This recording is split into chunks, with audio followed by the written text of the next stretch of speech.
विनंती करतो, हे आपणा सर्वांना संबोधन करतील.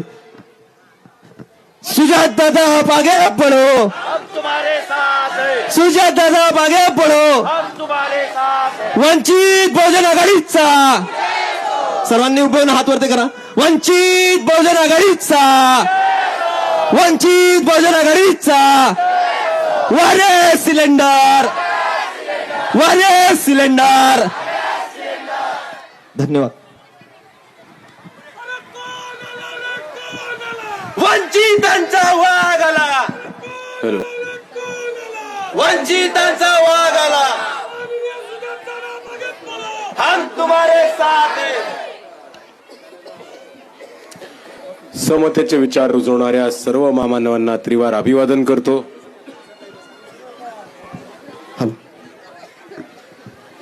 समतेचे विचार रुजवणाऱ्या सर्व महामानवांना त्रिवार अभिवादन करतो. आणि इथे उपस्थित मंचावरती सर्व वंचित बहुजन आघाडीचे कार्यकर्ते, उमेदवार, नेते, मान्यवर, तसेच इथे उपस्थित माझ्या माता भगिनी, वडीलधारी मंडळी आणि या चळवळीतल्या तमाम साथीदारांना माझा मानाचा, प्रेमाचा, क्रांतिकारी सप्रेम जय भीम. मित्रांनो, आज आपण इथे जमलोय ते नगर परिषदेच्या, वाडीच्या नगर परिषदेच्या निवडणुकांसाठी. आणि ही निवडणूक आपल्या सर्वांसाठी अतिशय महत्वाची आहे, ही आपण सर्वांनी समजून घेतलं पाहिजे. इथे बरेचसे असे लोक आहेत ज्यांना वाटतं की लोकसभा जास्त महत्वाची आहे, ज्यांना वाटतं विधानसभा जास्त महत्वाची आहे, पण त्यांना असं वाटतं की ही छोटी निवडणूक आहे, इकडे मतदान नाही केलं तर चालतं, इकडे दुसऱ्या कोणाला मतदान केलं तरी चालतं. पण हा गैरसमज दूर करायला आज मी आपल्या सर्वांसमोर आलो. आपली ही जी निवडणूक आहे ते स्थानिक स्वराज्य संस्थेची, हे आपले स्थानिकचे मुद्दे, आपल्या वाडीतले मुद्दे, आपल्या वस्तीतले मुद्दे, आपल्या गल्लीतले प्रश्न सोडवण्याची ही महत्वाची निवडणूक येते. आणि म्हणून या निवडणुकीमध्ये आपल्या सर्वांना अशाच एका उमेदवाराला मतदान करायचंय ज्याला आपल्या स्थानिकचे प्रश्न कळतात, ज्यांना तुमच्या सर्वांच्या अडी अडचणी कळतात आणि ज्यांना काम करण्याची इच्छा आहे आणि जो आपल्या वाडीचा विकास करू शकेल, अशाच आपल्याला नगरसेवकांना या निवडणुकीमध्ये निवडून द्यायचे. आता बऱ्याचशा लोकांना वाटतात आमदार खासदार हे मोठी लोक आहेत आणि सगळी कामं यांच्याकडनंच होतात. पण मला कोणी सांगू शकेल की एका आमदाराचा एका वर्षाचा निधी किती असतो? माहितीये किती असतो? 5 कोटी. एका खासदाराचा निधी किती असतो एका वर्षाचा? 10 करोड. आणि जर आपल्या नगर परिषदेच्या अध्यक्षांना फक्त दलित वस्तीचा निधी मंजूर करायचा ठरवला तर तो आपल्या वाडीचा दलित वस्तीचा निधी किती जातो? किती? 17 ते 18 करोडच्या वरती जातो. आणि हा फक्त मी दलित वस्ती विकास कामांचा निधी म्हणतोय. रस्त्याचा निधी वेगळा, पाण्याचा निधी वेगळा, आरोग्य सेवेच्या निधीचा वेगळा, बांधकामाचा वेगळा, महिला बाल कल्याणचा वेगळा, शिक्षणाचा वेगळा. तर आता तुम्ही मला सांगा की हा 5 करोड जास्त आहेत, 10 करोड जास्त आहेत का 17-18 करोड जास्त आहेत? 17-18 करोड. आणि म्हणून मी आपल्या सर्वांना विनंती करतो की लोकसभेला जे झालं ते झालं, विधानसभेला झालं ते झालं, 5 वाल्याला 10 वाल्याला उडत जाऊ देत. आपल्याला ह्या निवडणुकीमध्ये 17-18 कोटीचा मालकाला निवडून आणायचंय आणि तो 17-18 कोटीचा मालक आपल्या हक्काचा असला पाहिजे आणि तो फक्त वंचित बहुजन आघाडीचाच असला पाहिजे, हे आपण सर्वांनी आज इथे ठरवायचं. आणि मित्रांनो, दुसरी अजून एक गोष्ट समजून घ्या की आपले जे आमदार खासदार असतात ते कोठी बंगल्यामध्ये राहणारी लोक असतात, महालामध्ये राहणारी लोक असतात, विमानाने येतात, हेलिकॉप्टरनी येतात, मोठ्या मोठ्या मर्सिडीज BMW चा ताफा घेऊन येतात. आणि आपले प्रश्न काय, इकडच्या लोकांच्या समस्या काय, यांचं त्यांचं काहीही नातं नसतं, अशी एक परिस्थिती आहे. पण दुसऱ्या बाजूला आपले जे नगरसेवक आहेत ते आपल्याच एरियामध्ये राहणार आहेत, तुमच्याच गल्लीमध्ये राहणारी आहेत, तुमच्याच वस्तीमध्ये राहणार आहेत, वाडीमध्ये आंबेडकर नगरमध्येच राहणारी लोक आहेत. आणि तुमच्या सर्वांच्या समस्या काय आहेत, तुमच्या सर्वांच्या अडी अडचणी काय आहेत, आपल्या या एरियाचे प्रॉब्लेम्स काय आहेत हे त्यांना बरोबर पद्धतीने कळतं, कारण हीच लोक त्या प्रॉब्लेम्सना, त्या अडीअडचणीला सामोऱ्यास गेलेत. आणि जी लोक त्या अडीअडचणींच्या सामोऱ्यास गेलेत आणि जी लोक त्या अडीअडचणीला समोर जाऊन आज इथपर्यंत पोहोचलेत, त्याच लोकांना कळतं की या अडीअडचणी कशा सोडवायच्या आणि ह्याच्यावरती मार्ग कसा काढायचा. आणि म्हणून मी आपल्या सर्वांना विनंती करतो की ह्या निवडणुकीमध्ये भूलताफ्याला बळी नका पडू, आमिषाला बळी नका पडू आणि आपलं मत हे मटण, पाकिट आणि बाटली ह्याच्या मागे अडकवण्याशिवाय आपलं मत हे वंचित बहुजन आघाडीच्या विकास कामाच्या मागे उभं करा आणि आपणच एकत्र येऊन वाडीचा विकास करू, ही अशी आपण घटना घडवू शकतो. आणि मित्रांनो, हेच बोलत असताना मला तुम्हाला अजून एक गोष्ट सांगायची आहे की या स्थानिक स्वराज्य संस्थेमध्ये आणि नगर परिषदेमध्ये आपल्याला महत्वाचा अधिकार दिलाय बाबासाहेब आंबेडकरांनी संविधानामधनं, की इकडचे स्थानिकची नागरिक, स्थानिकची लोक हे या निवडणुकीमध्ये उभे राहतील आणि स्वतःचा प्रश्न सोडवतील. ही निवडणूक जातीपातीच्या राजकारणामध्ये अडकायची नाहीये, ही निवडणूक हिंदू मुस्लिमच्या राजकारणामध्ये अडकायची नाहीये, ही निवडणूक आपल्या घराला नळ आहे की नाही आणि त्या नळाला पाणी येतं की नाही, आपल्या वस्तीमध्ये नाले आहेत की नाही, आपल्या वस्तीमध्ये रस्ते आहेत की नाही, आपल्या वस्तीमध्ये शाळा आहे की नाही, त्या शाळेचं नीट सोयी सुविधा आहे की नाही, त्या शाळेमध्ये रोज शिक्षक शिकवायला येतो की नाही, आपल्या इकडे हॉस्पिटल आहे का, आरोग्य केंद्र आहे का, आणि या सगळ्या सोयी सुविधा मिळवून घ्यायची. आणि जर त्या सोयी सुविधा नसतील तर असा एक उमेदवार निवडून द्यायची जो ह्या सोयी सुविधा उपलब्ध करेल. याच्यासाठी महत्वाची निवडणूक आहे, हे आपण सर्वांनी समजून घेतलं पाहिजे. कारण ऐका, जेव्हा निवडणूक येते तेव्हा भाजप एकच गोष्ट येऊन म्हणतो की हिंदू खतरे में, हिंदू खतरे में, म्हणून भाजपची लोक बोंबलत राहतात. पण आता तुम्ही सोपा विचार करा की जर कोणाला आरोग्य सेवा नाही मिळाली, जर कोणाला हॉस्पिटलचा बेड नाही मिळाला, जर कोणाला पिण्यासाठी स्वच्छ पाणी नाही मिळालं आणि जर कोणाला खायला अन्न नाही मिळालं, तर तो हिंदू असो, मुसलमान असो, बौद्ध असो, शीख असो, ईसाई असो, तो कोणताही माणूस असो, तो खतऱ्यामध्येच असणार आहे. कारण हिंदू असो, मुसलमान असो, बौद्ध असो, माणसाला प्यायला स्वच्छ पाणी लागतं, जेवायला जेवण लागतं, अन्न लागतं आणि त्याचबरोबर आजार झाले तर आरोग्य सेवा लागते. आणि ह्या सगळ्या सोयी सुविधा उपलब्ध करण्याची ही निवडणूक आहे. आणि म्हणून मी आपल्या सर्वांना एवढीच विनंती करतो की ह्या निवडणुकीमध्ये आपण आमिषाला आणि भूलताफ्याला बळी नका पडू. आणि दुसऱ्या बाजूला मित्रांनो, मला आपल्या सर्वांसमोर अजून एक गोष्ट मांडायची आहे की आपण जर आपल्या वाडीची लोकसंख्या बघितली, आपण आपल्या वाडीमध्ये आंबेडकर नगरची लोकसंख्या बघितली, तर आपल्याला इकडे कळेल इकडे बहुतांश लोक हे आंबेडकरवादी लोक राहतात, वंचित समाजातनं आलेली लोक राहतात.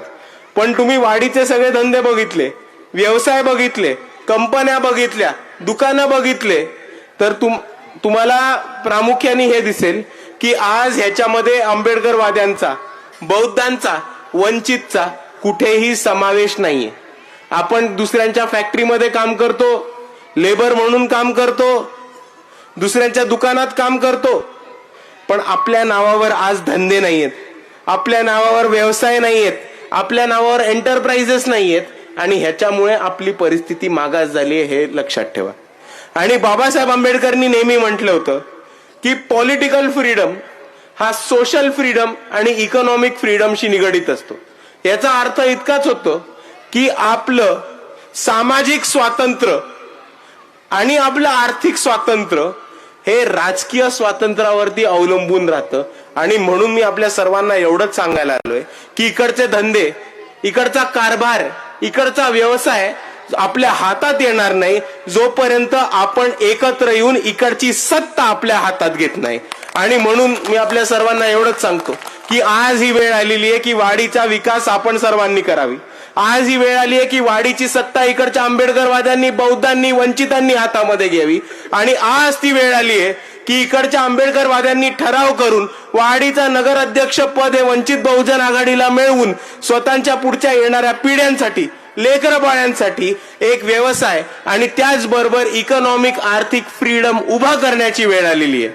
आणि म्हणून मी आपल्या सर्वांना एवढंच सांगणार आहे की ह्या निवडणुकीमध्ये अजून कोणत्याही पक्षाच्या मागे नका जाऊ, कारण इकडचे सगळे सत्ताधारी पक्षांना आपण ट्राय करून बघितले. भाजप निवडून आलेत, काँग्रेस निवडून आले, शिवसेना, राष्ट्रवादी सत्तेमध्ये राहिलेत, पण इकडच्या आंबेडकरवाद्यांना, इकडच्या बौद्धांना सत्तेपासून, व्यवसायापासून, पैशापासून, धंद्यापासून आणि आर्थिक स्वातंत्र्यापासून वंचित ठेवण्याचं काम इकडच्या सत्ताधाऱ्यांनी आणि प्रास्तापितांनी केलंय. आणि या निवडणुकांमध्ये या प्रास्तापितांची मक्तेदारी आणि माज उतरवण्याची आज गरज इकडच्या आंबेडकरवाद्यांना आलेली. आणि म्हणून मी परत एकदा आपल्या सर्वांना विनंती करतो की जर इकडे आपल्याला आंबेडकरवाद्यांचे व्यवसाय, आंबेडकरवाद्यांचे कंपन्या, फॅक्टऱ्या, एंटरप्राइजेस हे उभं करायचं असेल तर राजसत्ता हातात घेण्याशिवाय आपल्याला कोणताही पर्याय नाही, हे मी माझ्या मित्रांना सांगू इच्छितो. आणि दुसऱ्या बाजूला अजून एक गोष्ट लक्षात ठेवा मित्रांनो, की स्थानिक स्वराज्य संस्थेची निवडणूक असते किंवा नगर परिषदेची निवडणूक असते, ही तळागाळातल्या माणसाची निवडणूक असते, कष्टकरी कार्यकर्त्यांची आणि पक्षाशी एकनिष्ठ राहिलेल्या कार्यकर्त्यांची निवडणूक असते. आणि त्याचबरोबर सर्वसामान्य नागरिक, गोरगरीब परिस्थितीतनं आलेला नागरिक आणि कष्टकरी समाजातनं आलेला नागरिक ही निवडणूक लढायला इच्छितो. पण आज या भाजपनी असा एक व्यवस्था उभी केली आहे की इकडचा सर्वसामान्य नागरिक जिंकूच नाही शकणार किंवा उभाच नाही राहू शकणार. 21 नोव्हेंबरला एक बातमी आली होती की भाजपचे 100 नगरसेवक हे या महाराष्ट्रामध्ये निवडून आले. किती? 100. आता मला सांगा, निवडणूक कधी आहे? 2 तारखेला. म्हणजे कधी? उद्या. मतमोजणी कधी आहे? 3 तारखेला, म्हणजे परवा.